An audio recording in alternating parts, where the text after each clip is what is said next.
that this whole thing is based around conversation and respect. And that's something I'm going to demand.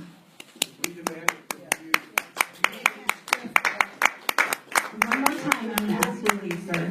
It's not, we're going to have a conversation, and I'm going to be here. I'm going to answer every question. Don't blow smoke at us, please.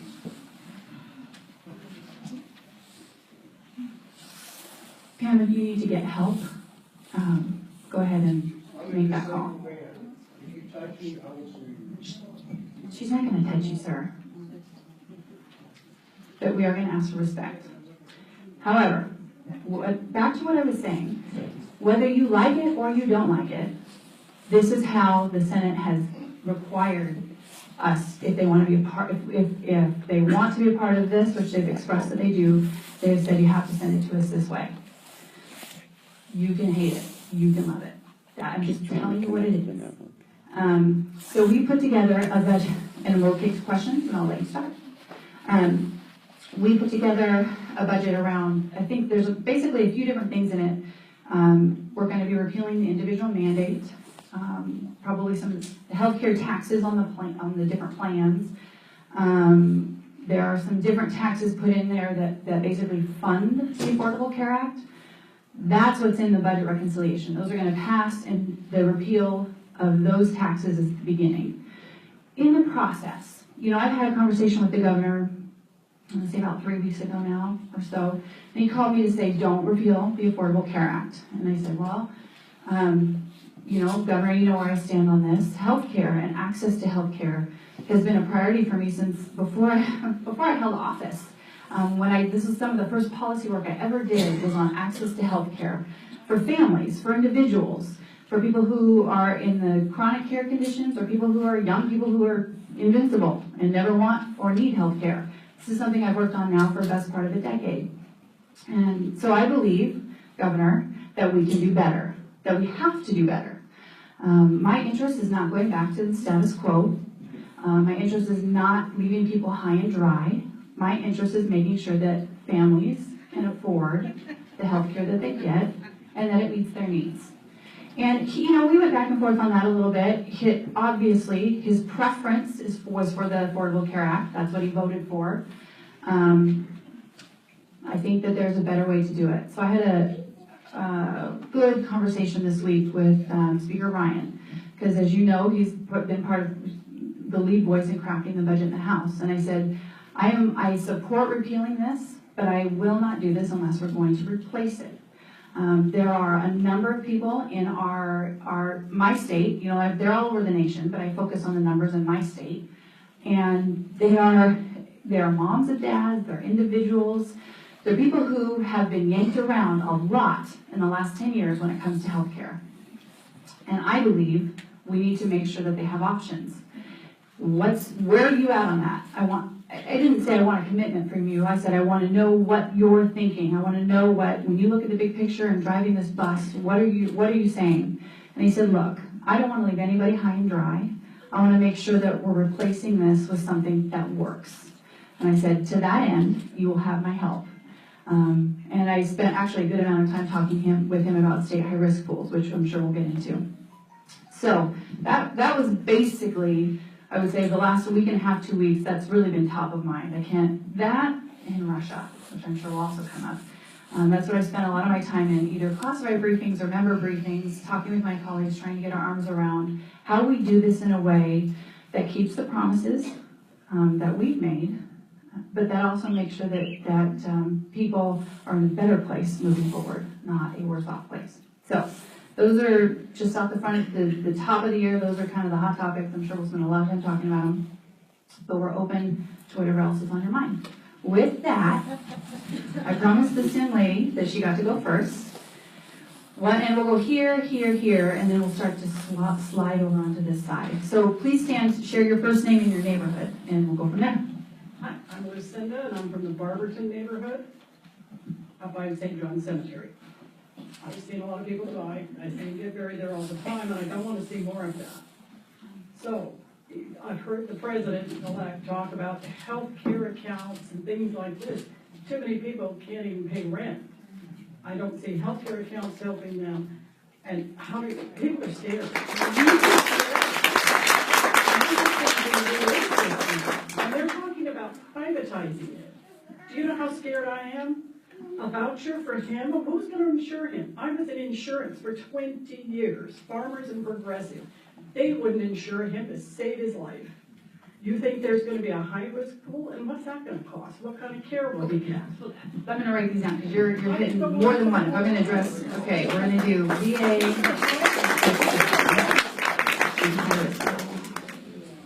Okay. So I completely agree.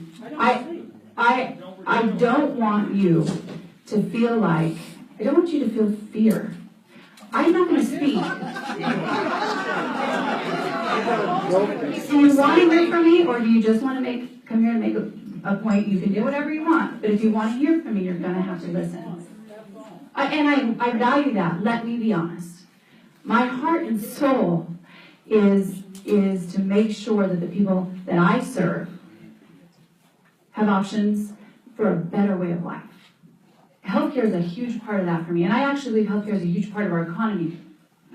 Another point I was making to the speaker, because most people in DC until recently haven't been into healthcare policy, and he said the budget is healthcare.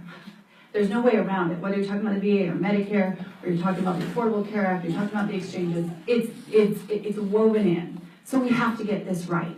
And right now, the people who were promised as a part of healthcare in our state, and I'll break down some of the numbers. There's about 600 to 700,000 people on the affordable or the exchange. 160,000 or about 166,000 of those people are actually on a private plan through the exchange. Just 166,000. Over 500,000 people are on Medicaid. So let me take a moment and let's talk about Medicaid. Medicaid is not health insurance. In fact, if you live in Clark County and you're on Medicaid, good luck finding a doctor or a pediatrician. Vancouver Clinic right now is reducing the numbers. They're going from 25% down to 10%. And I see nods because some people probably have been told that. So what we've told people is, you don't need to take your health insurance to your employer, or don't pay this, or don't get into this, or those plans have been wiped away because the insurance commissioner has gone after association health plans in our state. And rather than give these people health insurance, we put them on Medicaid. Medicaid is a safety net, and I believe in safety nets. Whether it's for children or families, you fall into a safety net. I don't want you to hit the ground, I want you to hit the net, be there as long as you need to be there, and get back out. But when we treat Medicaid which is essentially welfare, when we treat that like health insurance, it's going to break the safety net for the people who need it, and it's going to limit access to care. I could give you the names of the clinics in Southwest Washington who are taking no new Medicaid enrollees because it's not paying enough, because it's not a health insurance plan. I'm working on a bill, it's a totally bipartisan bill, and we're going to come back at it in the next year for children who are on Medicaid. Right now, if you're on Medicaid and you're a child and you're medically complex, Medicaid can say you have to stay in this state.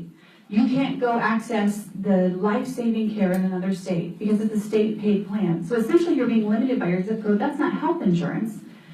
We can do better. And I don't think, so high-risk pools, I think was the second piece. No, it was VA. So let's talk about the VA. I believe strongly that the VA, we did this 2-3 years ago in a bipartisan way with the Access, I believe it's Access Choice Act. If you're a veteran, you've been waiting for care, and you want to go to your VA facility, call me if you can't get in, but we're going to do everything we can to make sure you have access to your facility, period. Full stop. Have been doing it, we'll continue to do it. In addition, because I have a lot of rural veterans who've told me, I don't want to drive to Seattle in the middle of winter during an ice storm, but I have to continue to get care. We have allowed them, if you choose, to go to a local clinic. If you're 35 miles from one of the big facilities, you can access a local care provider in your community, if you choose, period. We're offering people choice.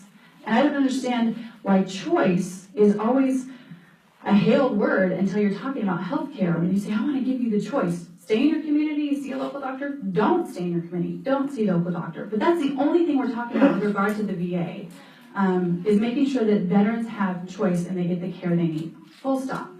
Again, I'm not going to, I can't speak to every rumor on the internet with regard to this, but I'm telling you what we're doing in Congress and what I see and what I'm a part of. And we're not only my interest is making sure that the VA works for veterans. And we're going to continue to do that. And finally, high-risk pools. Our state actually had a really high-functioning high-risk pool. I can't speak to Oregon, so if you were in Oregon, I can't speak to that because I wasn't familiar with it. We had two things that were crucial, and you've actually heard Senator Cantwell call out for one of them, which was the basic health plan. We had the basic health plan, and we had a state-run high-risk pool that was funded by insurance companies. They were very, very important to helping folks who are on the lower income scale get access to true health insurance. The high-risk pool meant, this is what happened. If you were a high user of health care, or you had a chronic condition or a life-threatening condition, you would be put into an option or a lane that allowed you access to a full, a plan that literally was probably, Cadillac is the best way to describe it, a Cadillac health plan. And there's probably, I want to say nationally, it's about 8% of people need access to these high-risk pools. In our state, it was funded by a tax off of every insurance company that paid in the state. And those people had access to health care. It was amazing. And as a result of the Affordable Care Act, it was dismantled because the point was to get everybody into the exchange. And those people lost their access to health care. We also, the state chose to dismantle the basic health plan because of the Affordable Care Act. And that's a sliding scale plan for middle income families who couldn't necessarily afford, maybe they couldn't get it in the individual market or they couldn't get it through their employer, but they could then buy into a state-run health care plan that wasn't welfare, it wasn't Medicaid, and it got them access to care. Both of those things I'm calling for a return of, in addition to things like a federal high-risk pool, in addition to things like association health plans, purchase of health insurance across state lines. There's many things that need to happen. And that's part of why I've expressed to the speaker, this needs to be a process. No 3,700-page bill that happens in the dead of night. That's not going to work. We need to do this with input. We need to do it over time. There needs to be transition. And we need to make sure that we're carrying people through this and not dropping them as we go. And I can only give you my pledge, but that is my pledge, to fight to make sure that that happens, and I believe it will. I've secured pledges for my leadership as we move forward. But we have to do better. It is breaking. That's the point.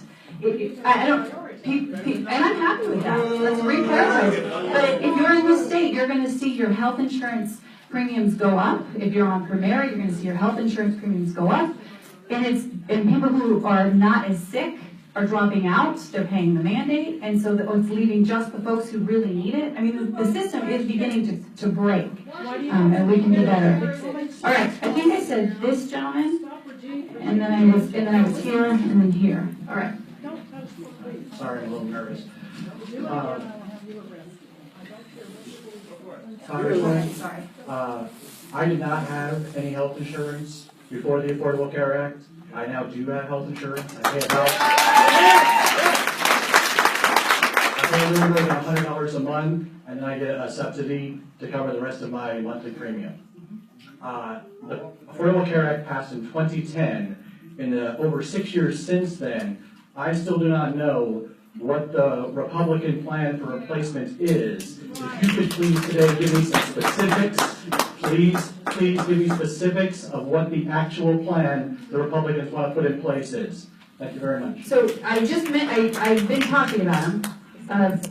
Health savings accounts, high-risk pools, purchase of health insurance across state lines, and Medicaid. So I would pay my $100 a month. And what we're proposing is to take the money back out of the exchanges. We're putting it. Some of the money that is coming back to the mandate is going in. You've got to let me finish, guys. This is not going to work if we don't have a conversation. So if you yell out, you're going to be asked to leave, because I am trying to answer his question. He has a very legitimate question. We're pulling out what people are going to call it a different way, but basically the subsidies we're going to are put in a reserve account, and the goal with those is to figure out how to give them back in the form of a tax credit so that you can use them to purchase health insurance. You think that'll be enough? We're not right now. I got good insurance that I'm paying $113 a month for, and it's you're good. I'm on the fortunate. silver plan. will these health savings plans and tax credits give me the same level of insurance at the same price that I'm paying now? Okay, we're gonna get, so, I can't guarantee it's gonna be the same plan, but I'm gonna, here's what I'm So gonna basically, I'm tell gonna you. be worse off because you guys aren't giving me a good enough plan. Well, no, I didn't say that. I just explained to you probably 6 or 7 different pieces that are gonna change the cost of healthcare in this country.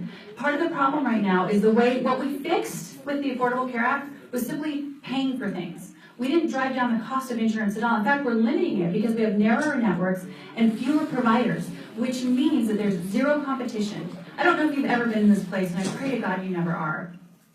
I have worked with families in this place where they desperately need access to life-saving care, but their health insurance plan says, sorry, it's not in our formulary. Sorry, we don't have to do this. And when you get to a place, especially Washington's a good example, where you only have 1 or 2, in my district, we have counties that have just 1 plan on the exchange. You don't have the option of getting onto another plan. You don't have the option of finding a better plan. We're limiting access, and I want to make sure that we, I've had constituents say to me, well, health insurance is great on Medicaid, but you can't find a doctor, you can't find a provider. And my goal is to make sure you have access to doctors and providers. So my goal then for you would be to make sure that we transition you and that you're not left with less. But here's the thing, there are a lot of people who aren't in the, and I want everybody to have access to the place you're at. Right now, they don't. Right now, their costs are going up, they can afford less, and their deductibles are up to about $6,000. Good luck getting health care if you have a $6,000 deductible. Okay, that's my answer. Take it or leave it. And then I'll come here. Hi, Jamie. My name is Ivana. I'm from lovely La Center, and my dad's here with me. Made it. Yeah, you did. It was fine. Thank you for having this town hall. It must be hard. I can't imagine. It's the job. It's good to be able to talk to you because I've called your office several times. Twice told I was going to get a call back and didn't get one. So it's good to be able to talk to you. So last week, you put out a press release that you wrote a letter to Speaker Ryan, and you said any action to repeal on the U.S. House floor should be accompanied by a simultaneous and immediate strategy for replacing it. If we simply eliminate the ACA without an equal commitment to immediately replacing it, we risk repeating the Democrats' mistakes, losing the trust of Americans, and I felt like that was a really reasonable thing to say. So I was really surprised and disappointed on Friday when you voted yes to the first step of repeal.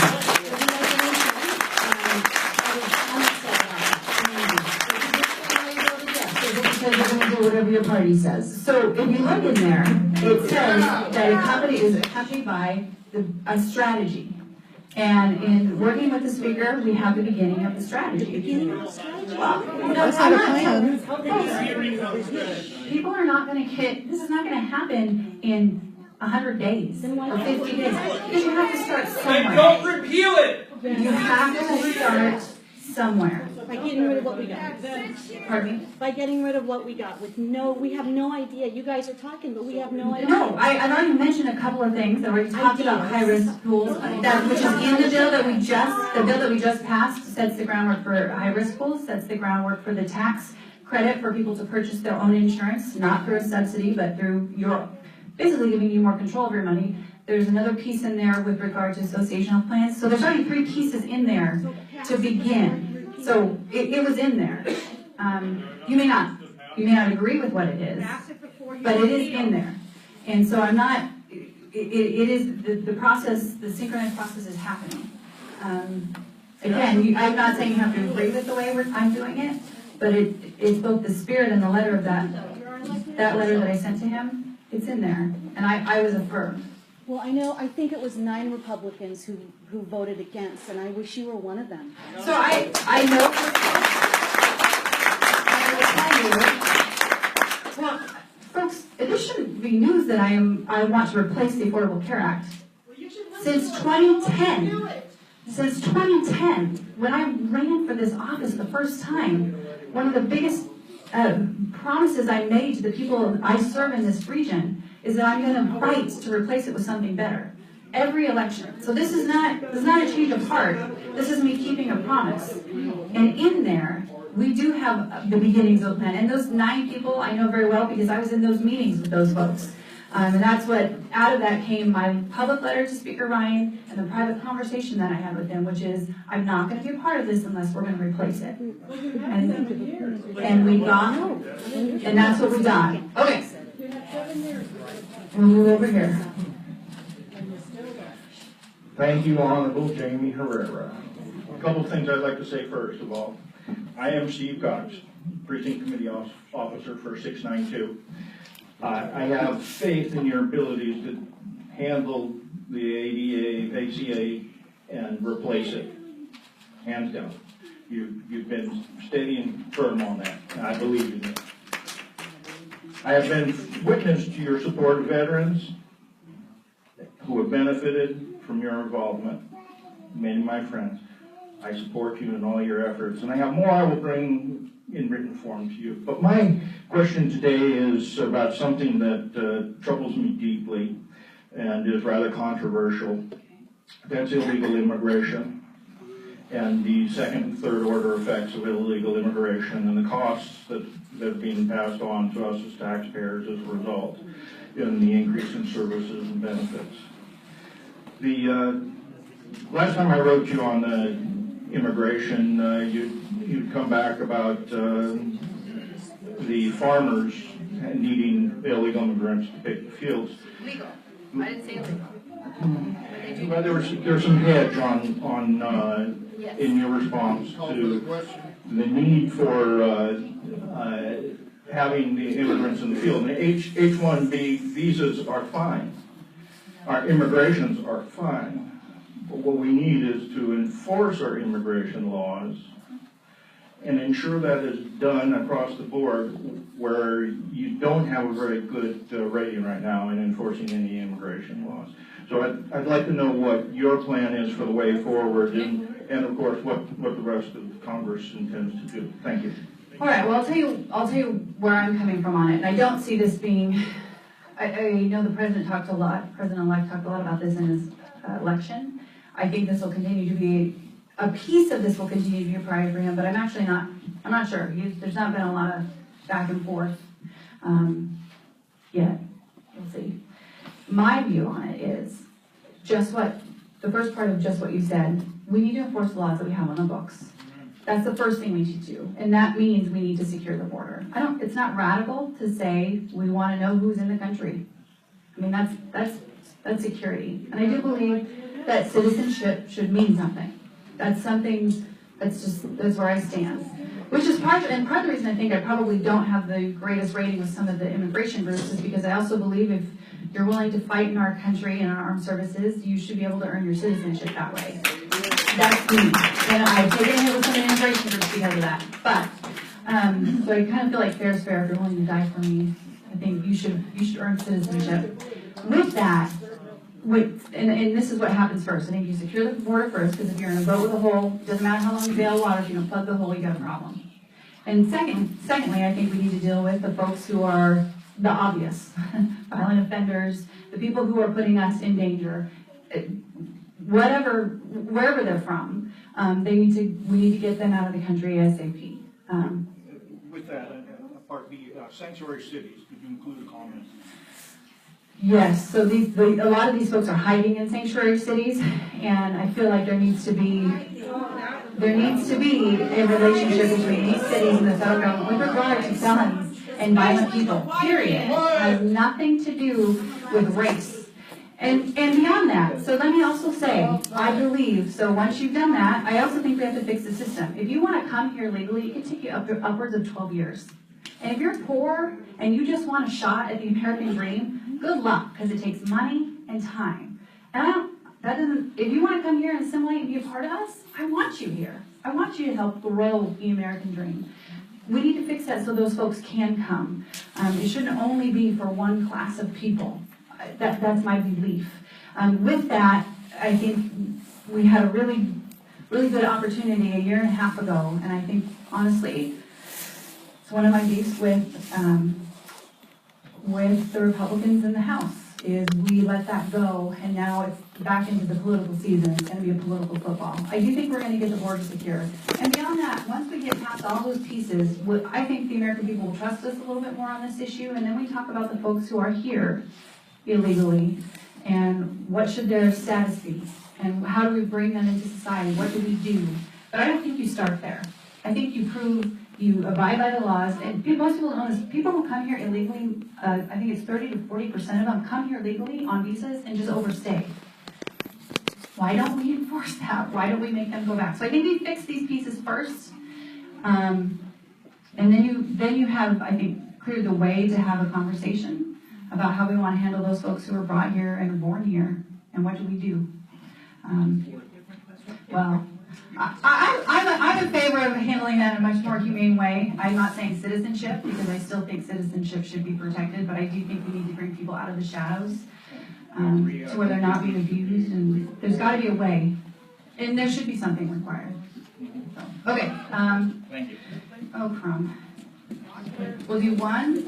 How about the nurse? How about the nurse? Right there. We're going to start here, then we're going to look here, and I'm going to look back. Okay, Carolyn Crane, Vancouver, Washington.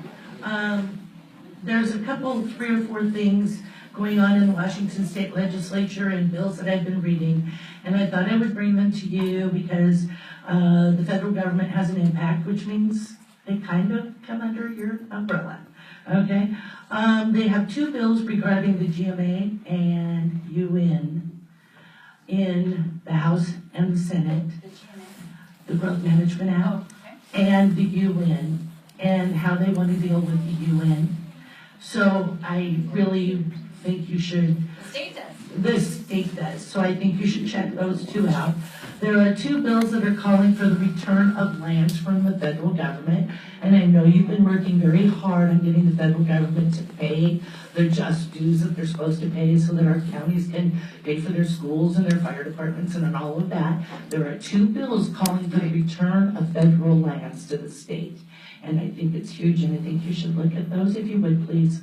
And then there's a bill calling for Article 5 due to the desire of the Democrats to eliminate the Electoral College, which obviously probably won't go anywhere. There's actually one to try to split the state of Washington, which again probably won't go anywhere.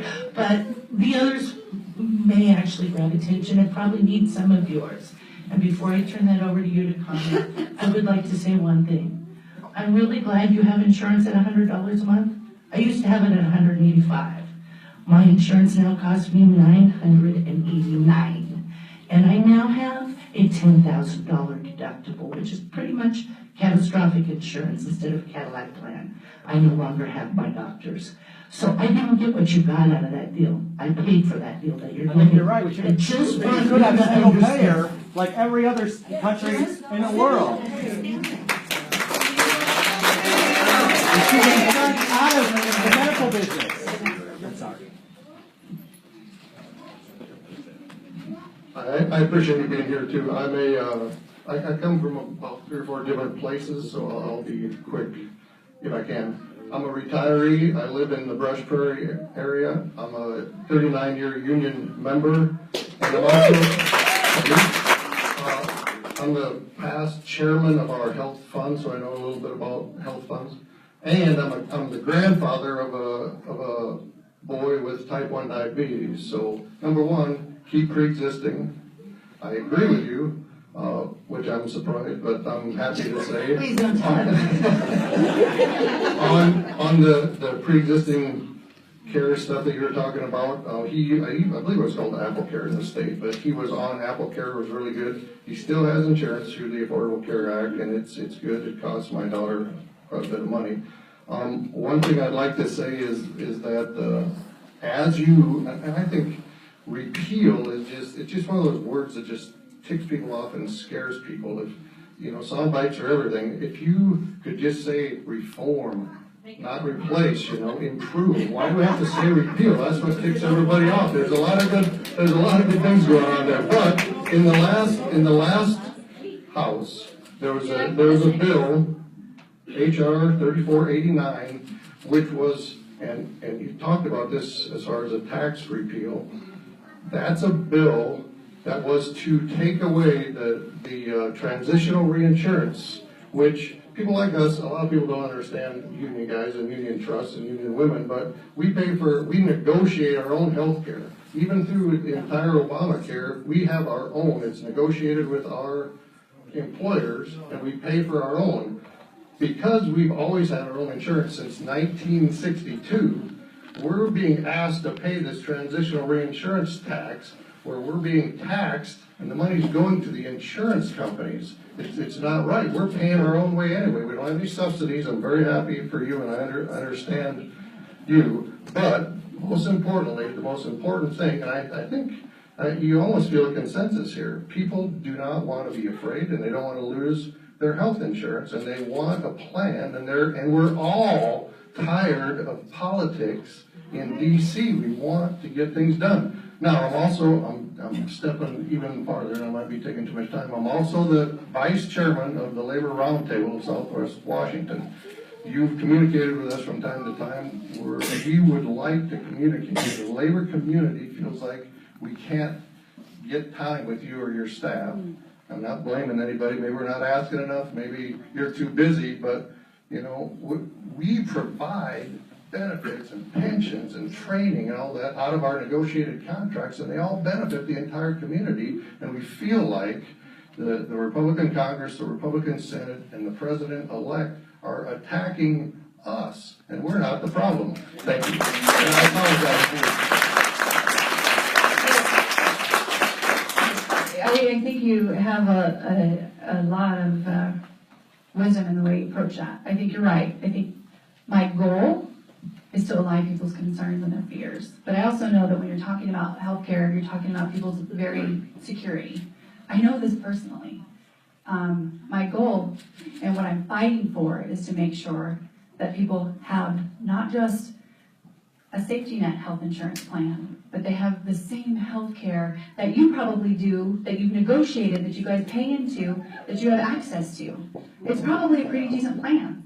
I would like everybody to have access to not just the basic low-level plan, but a plan that's really going to meet their needs. And everybody's different. Some people need a ton of health care, some people need a little health care. But that is my goal. Ms. Butler, it's not. I promise this row next, so we'll go here and here, and then we'll in here, and then we'll keep going back. Hi, Congresswoman. My name is Cindy Haverkate, and I live here in Vancouver, in Hazeldale. Thank you for sponsoring this opportunity to hear our questions and our concerns. I understand that you're going to be holding these events more often now, and I really look forward to that. So thank you very much. I'm a lifelong Democrat with a very liberal, progressive point of view. Suffice it to say, you and I have not agreed on many issues. However, over the years, I have formed an opinion that you are a decent, family-oriented person with values that I can understand and respect, even if we don't agree. I cannot, however, say the same thing about Donald Trump. In fact, I find his comments and actions, both during the campaign and since the election, to be truly horrific. I don't think I need to elaborate on the many circumstances, but I can, if necessary, if you don't know what I'm talking about. Oh, I know. Okay. So my question is, do you agree with my assessment of him? That's my first question. If not, how do you rationalize his comments and actions? Okay? If so, if you do agree with me, then I'm asking you to stand up and speak out against his comments and his behaviors and his actions, both to your Republican colleagues and to your pro-Trump constituents. Please call a lie a lie. Please call hatred hatred. Please call prejudice prejudice. And so on and so forth. Now, I know this is a tall request. I really know it's a tall request. But you are my voice in Washington, D.C. You're my voice. And I say this is not normal, and it must be named.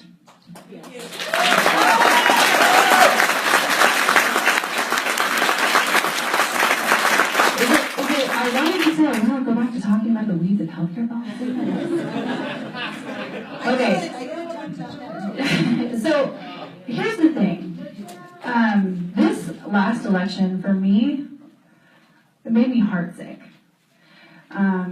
Here I am in this amazing position where I get to be the voice for the people that I love, that I care about. And we had probably one of the, in recent history, one of the worst election seasons I think we could have seen on both sides. I literally had people say to me, well, you're going to choose between a liar or a scoundrel. And I said, well, way to make it rosy. Part of the reason I chose not just to endorse him, but not to vote for him, was because in this position, I had a lot, and I took a lot of flack for that, from a lot of people who really strongly believe that how could I possibly not support the Republican nominee. My feeling on it was every single person in this room gets a vote. You get your own vote for president. You get to vote. You get to write. You get to fill out your ballot, right? Everybody gets to do that, and I get to do that. Maybe someone's asking you what you think about it. Maybe some people in your sphere of influence are going to know, but everybody's going to ask me who I'm voting for. And I could not, when I wrestled in my heart and my soul, and I'm not taking this, continues to get me into trouble, but it's the truth, I couldn't put my name next to his name. That was it. A lot of good people that I know and respect did for very good reasons, and it's not because they condone his behavior.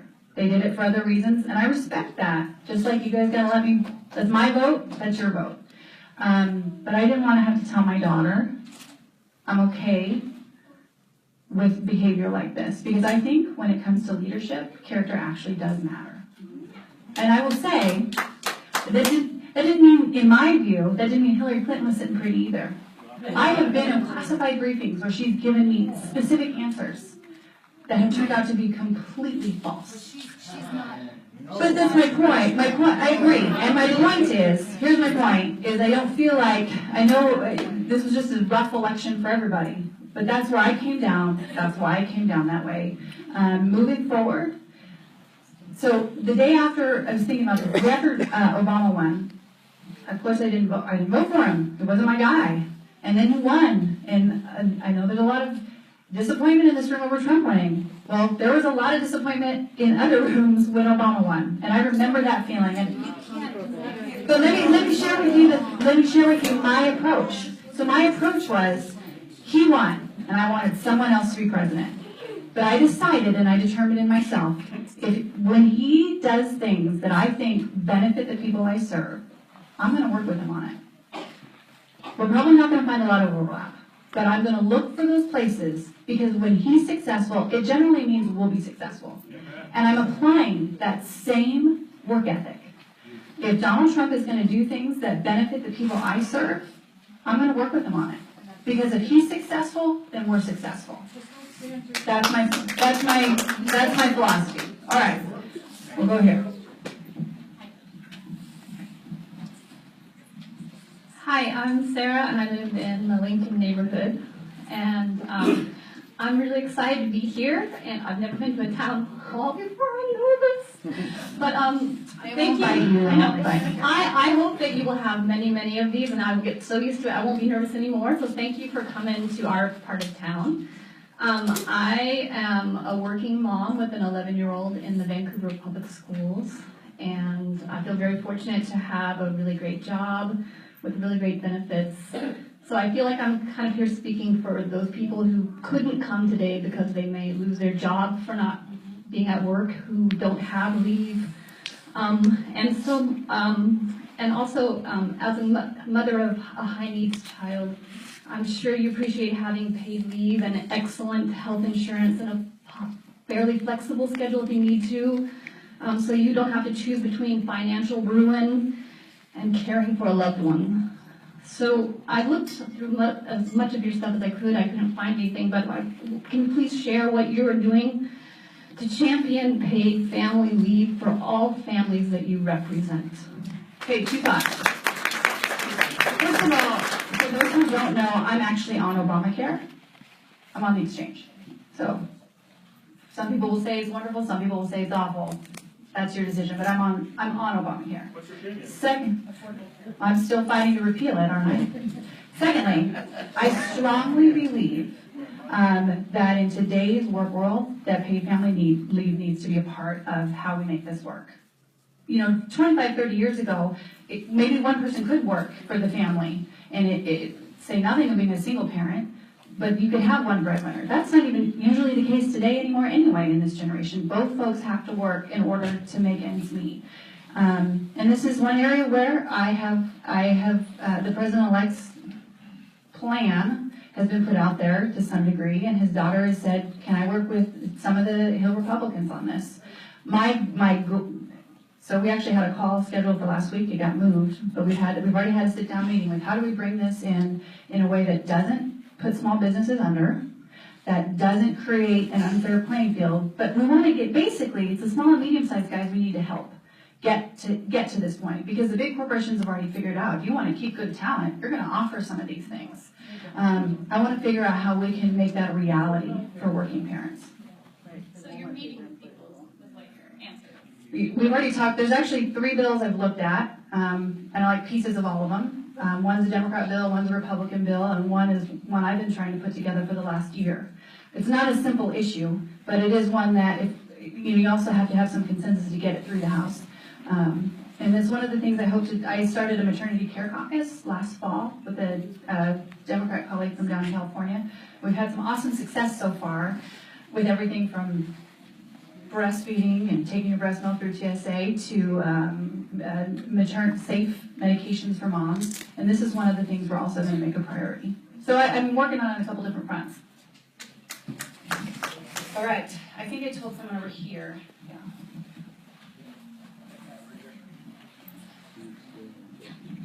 Hi, my name is Tracy. I'm from Kelso. Everybody in this room has an issue with one thing or another dealing with the federal government. My question for you is, of all the agencies and departments that report to you and Congress, how do we take them to task? Social Security is just a disaster. And he's talking about the bureaucracy, not the program. I had a federal judge in Portland quote a law. Then when I looked it up, it's not even law. It was a straight out law. So how do we deal with that? How do you take these people to task when we can't get a hold of you? So I actually have full-time caseworkers that we go through every agency. I'd say the most people communicate with us, Alan, is Social Security. It's Social Security and Immigration. They're top 2 competing in terms of people having problems navigating the maze. And we open cases for any constituent who asks, and we fight through that maze for you or with you. And I'd be happy, it sounds like you've got something, I'd be happy to get involved. I appreciate we do it. this Right for now, hundreds and hundreds of people. You're on Social Security, you can't afford an attorney. No, that's what I'm here for. That's what I'm here for. And we've had some awesome successes. I would say Social Security and Immigration is the top 2 that people need help with.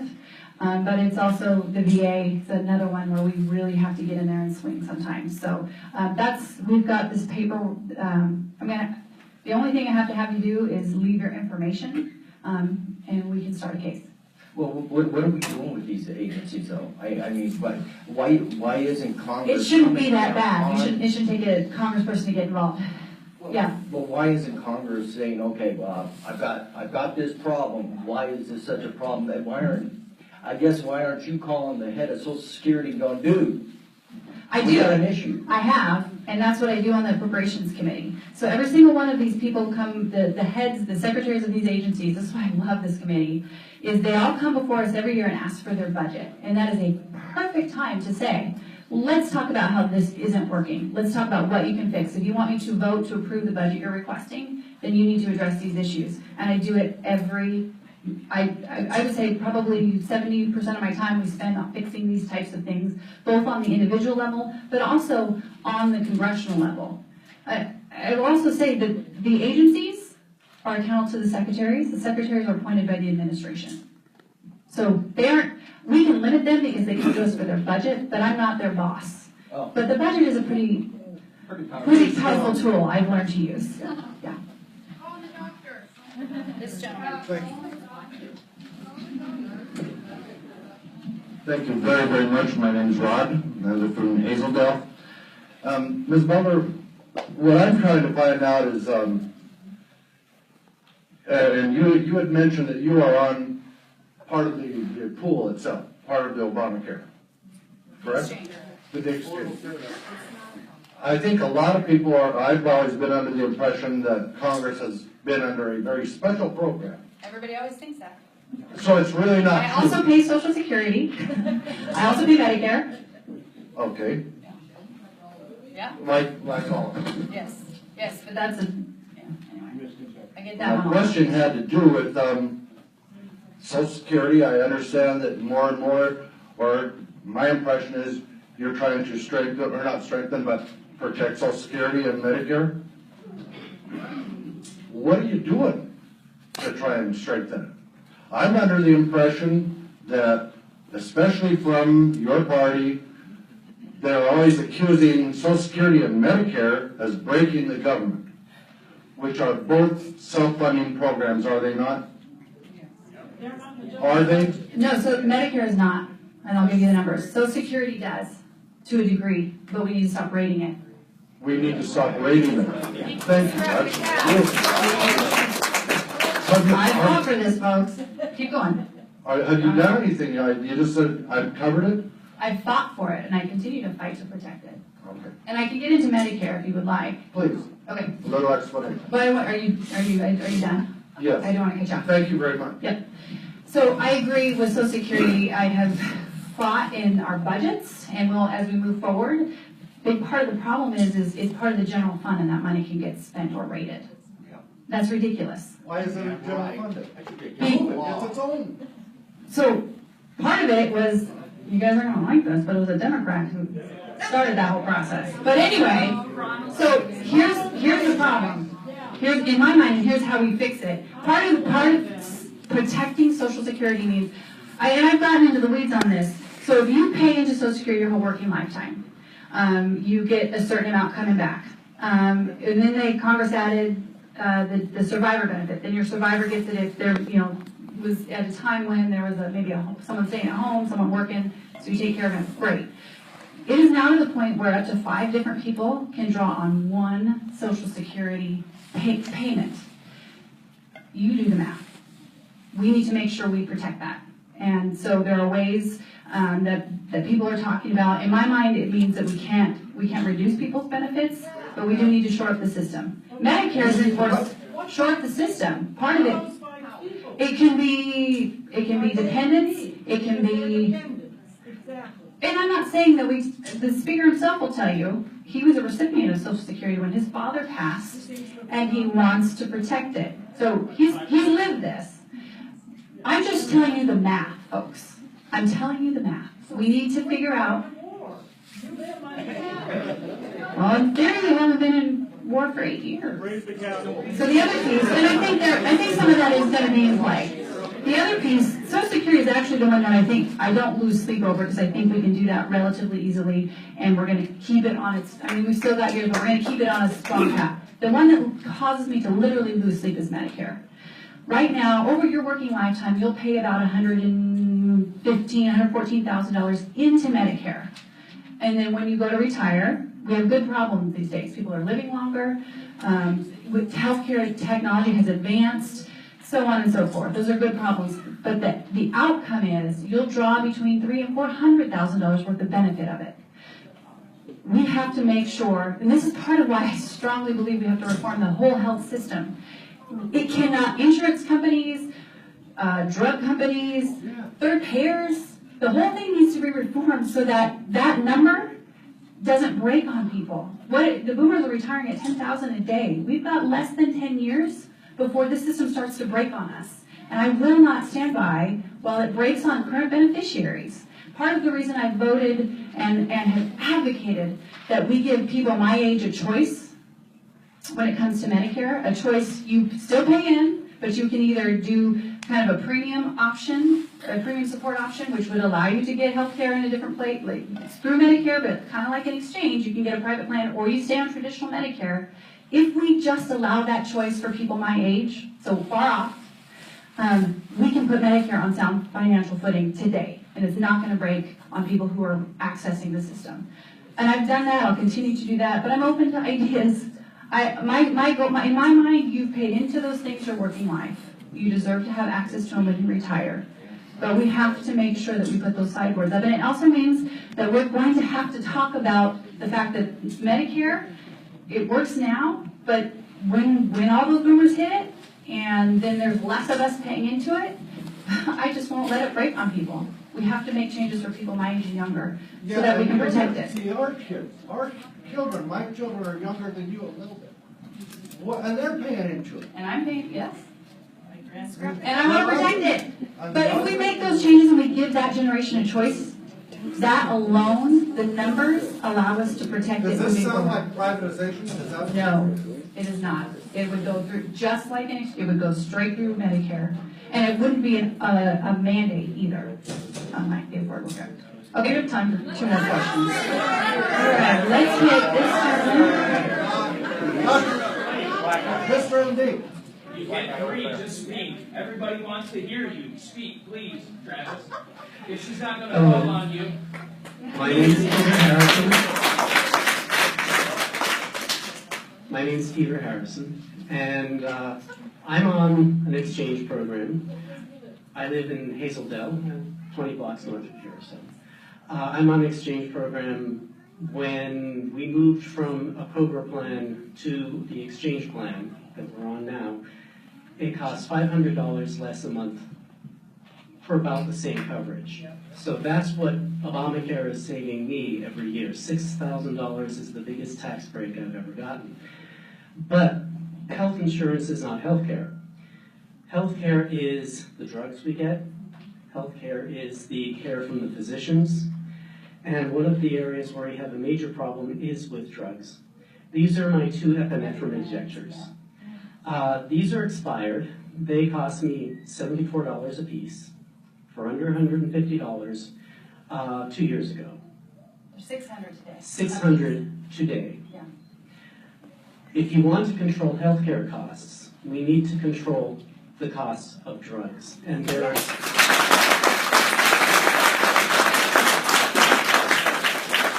specific pieces of legislation I'd like you to commit to sponsoring, co-sponsoring in Congress today.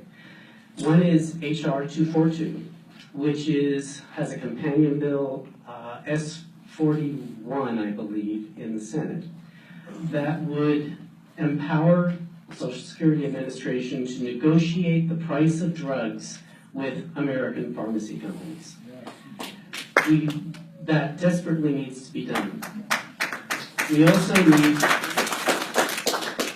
also need a companion bill to John McCain's legislation, S91, which is allowing for the importation of drugs from Canada.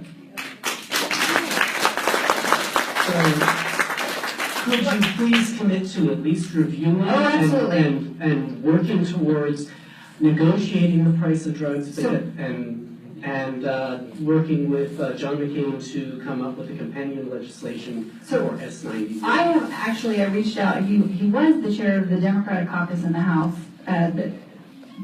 last summer when we started seeing spike in different medications that were a certain amount, and then all of a sudden they went like this. Because I said, hey, we need to do this in a bipartisan way. I'm totally open. I'm not okay with people being gouged. I'm not okay. I believe in free markets, but it's not a free market if you're able to constrict it to the point where people don't have other options. So I'll look at both of those. My perspective, and I actually am very grateful. There's another one that just came on 2 days ago. Have you seen that? They're offering it for $105. So there is a step. So we want more of that. I want more people producing this so that the price goes even lower. So I'm happy to look at those. It's a great concern. I will come back. Everybody calm down.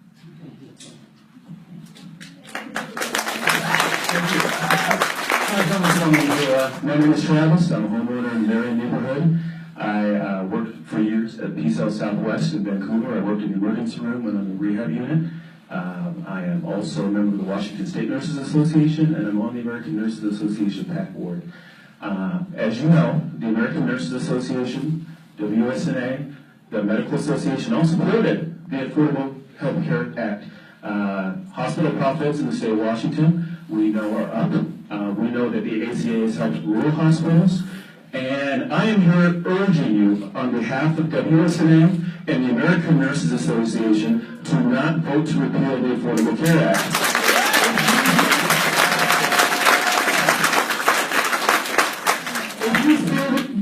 WSNA and which one on The behalf American of? Nurses Association. Just the American. I heard you mention a couple others. You're on behalf of. I'm WSNA and the American Nurses Association. Sorry, is that better? Okay. But I know that the American Medical Association has been on board. Like I said, rural hospitals have been doing pretty well, especially in our state, and so have nonprofit hospitals as it relates to the Affordable Care Act.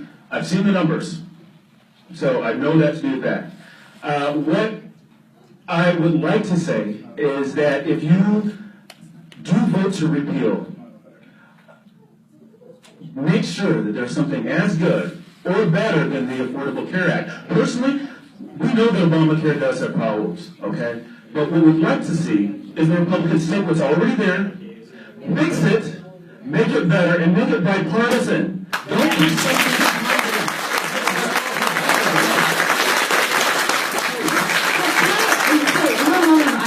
You do realize it was passed by complete Democrats, written in the leadership office. It was our Republican plan. We fought those plans. Here's the point. Here's the point.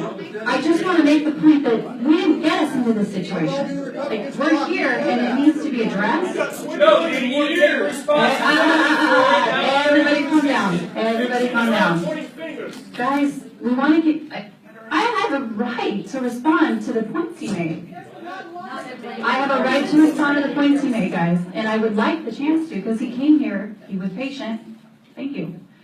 So I 100% believe in doing it in a bipartisan way.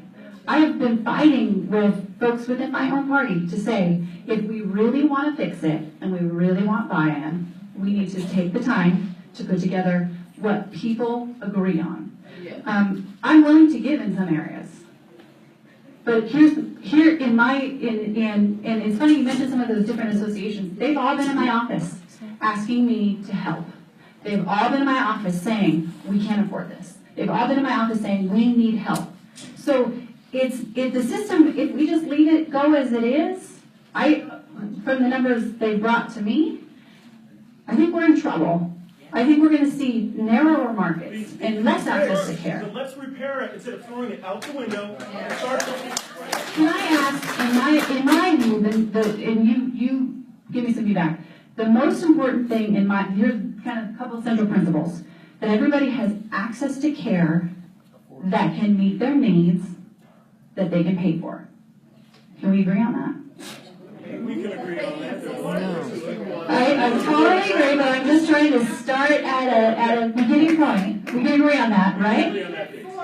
So here's part of the challenge, and this is what happened, I said this for the last 6 years at my town meetings. Every time I'd say, I think Republicans set the stage for Obamacare by not fixing it when they had a chance. It was their plan to begin with. Heritage. I've opposed the individual mandate for a lot longer than Heritage supported it. You're right. And Heritage was the one that was for you, and I was against it then because I thought, this doesn't work. And it's not. That's the thing. People are not paying it because it's cheaper not to pay it than to buy a plan. That will eventually mean we will not be able to fund it. Like, we have to do something. It's not an option. What we're talking about is how we get to the point where everybody has access, it's something that meets their needs, and it's something they can afford. Get rid of the insurance company. With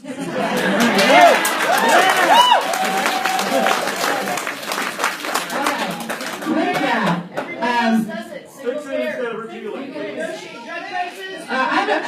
here's the thing. I don't support a single payer plan, and here's why. We're going to disagree. We're gonna disagree on this, and we just have to recognize this, we're not gonna agree on single payer. Because I literally am on the phone with veterans who beg me, who need access to care.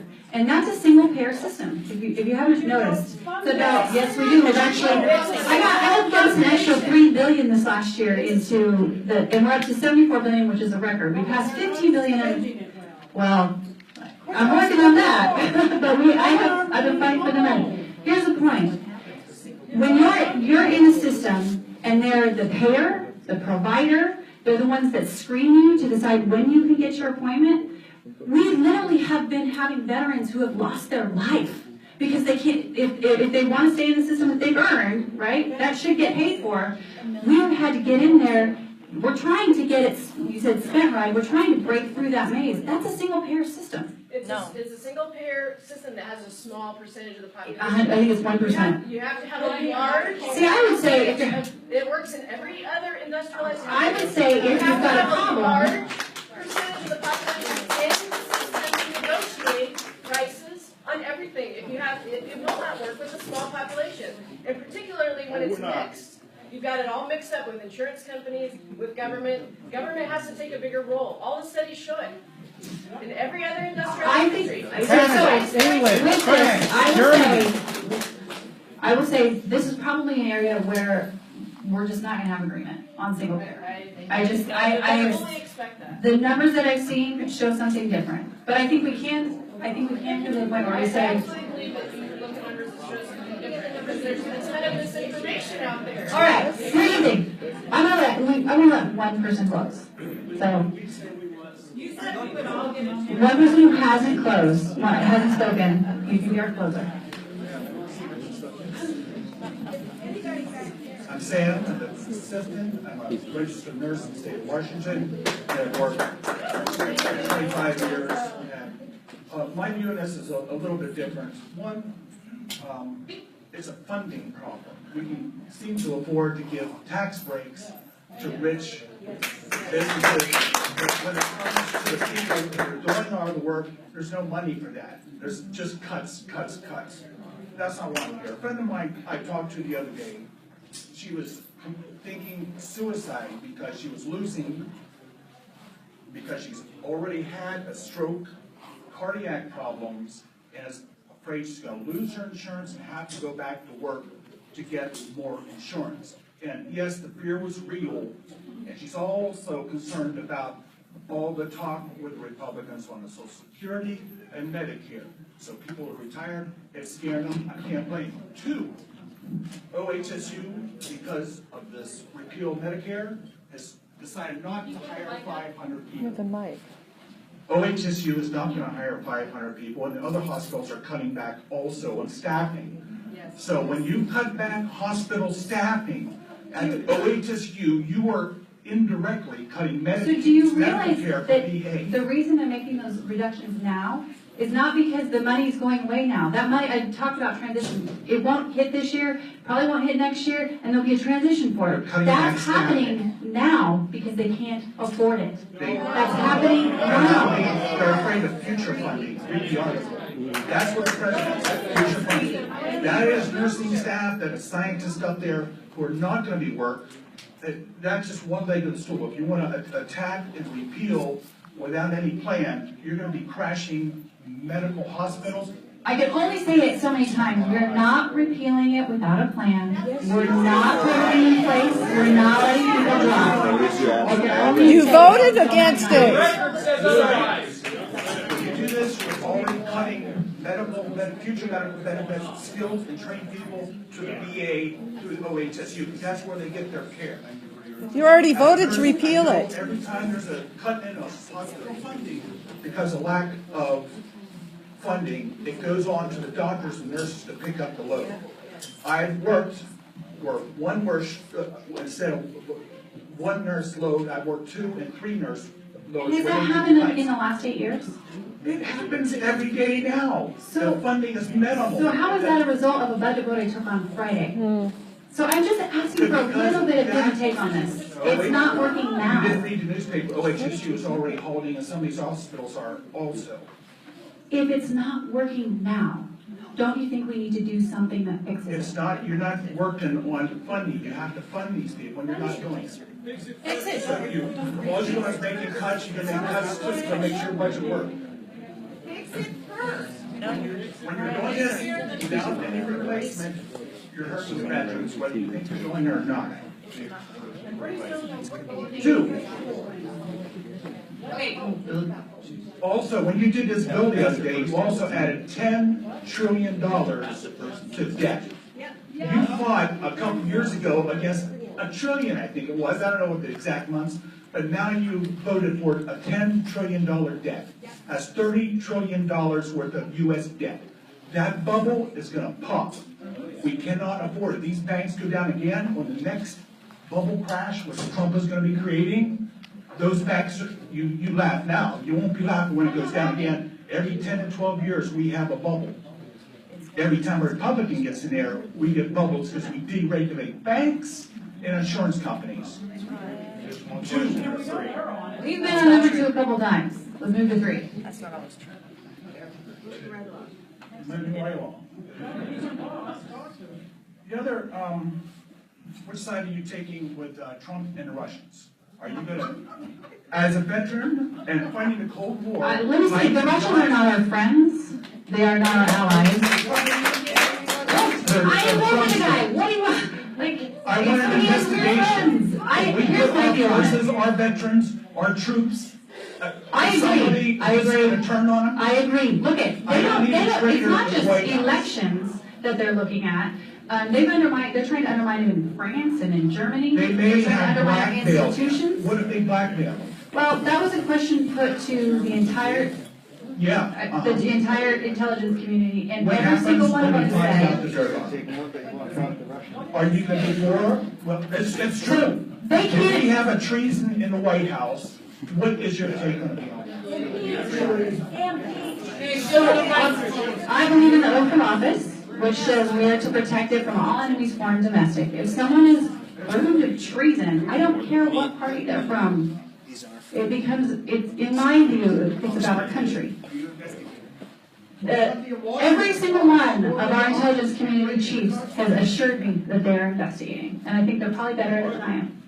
I should say it this way. They haven't said, I'm investigating. They've said, I can either confirm or deny that there is, but I want you to know in general terms that we look at what these nations have done, are doing, and are gonna do. People are putting their lives at risk. So let's put it this way, I am confident that all of our major, from CIA, FBI to DIA, I just came out of a briefing on this, are doing their job with respect to this issue. Pardon me? Them I trust, it's Trump I don't trust. That's your right.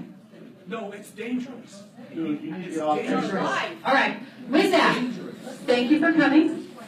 I don't think that the weather has hit yet, and I'm gonna stay around for a little bit. Appreciate it.